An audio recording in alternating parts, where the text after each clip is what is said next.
Sa number 4, sa mga nakakuha sang stall sa annex building sang Libertad Market, sa raffle nga ginpatigayon ang sarang na makasugod pwesto sa masunod nga semana. Masunod naman nga i-raffle ang stall sa second floor. Sa mga may pwesto sa bagsakan, kag nakakuha sang pwesto sa merkado, ang iga-refer naman sa City Legal Office. May report si Romeo Subaldo.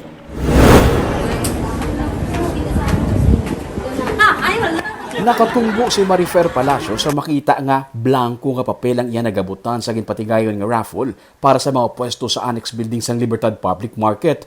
May 287 ka mga applicants nga luyag makabaligya sa ground floor sang annex building, pero may 91 lang ka mga bakante nga stalls. Gani para malikawan ang kinagamo kag reklamo, pinagi sa Tambiolo ang pag-raffle sa mga makakuha sang pwesto. Ang makagabot sang numero makakuha sang pwesto.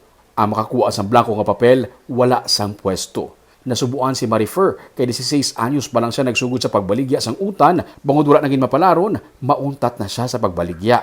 Kung saan upa nagsugod na siya sang iya kaugalingon nga pamilya. Night market ng Mantani-tani, ibutang na lang nila sa lugar nga maka-plus target kami, nga arap lang pang-adlawan, kung may mga balayran man kami kung aga, di na naman kung wala kami tinda kung aga. Tapos kung night market man, mayo man makabinta kami, mayo man hindi. Kung night market lang amon sa ligan, maano na lang kami. Si Romeo Bantoto naman, 73 anyos na. 15 anyos pa lang siya nagabaligya sa sulod sang merkado, kaupod ang iyang mga ginikanan. Nahawasan siya sa makagabot siya sang papel nga may numero. Pero binasan lang, kaluyan. Antes hindi grabe mo na Grabe man kulba mo eh. Kulbaan ka nga mapapali na Kagabot to. Sa buong anong pumatsagan? Wasang kulbo. Si Elizabeth Torres, masako sa pagpanglista kutob sa mga nakakuha sang pwesto. Ginabantayan niya kutob sa mga nakakuha sang pwesto sa Libertad, kag mayara na nga daan sang ilang ginarentahan nga pwesto sa Bagsakan nga isa ka pribado nga baligyaan.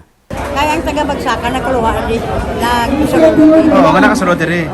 Hindi na pwede, kaya round lang niya sa Libertad ang amon dapat. Hindi, may ragit man taga-Bagsakan nga nakakuha? Ano, nag-ulang. Hindi taga-Bagsakan na. Kaya mo na yung reklamo nyo? Hindi na ako nila mo na lista.